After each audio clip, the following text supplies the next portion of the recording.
Dan ini hasil dari mancing. Saya masukkan ke freezer. Dikumpulkan jadi sebanyak ini nih.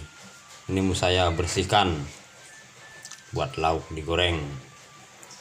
Nah, ini ada apa ini? Yang melemnya ini besar ini satu ini. Banyak sekali ini, saudaraku.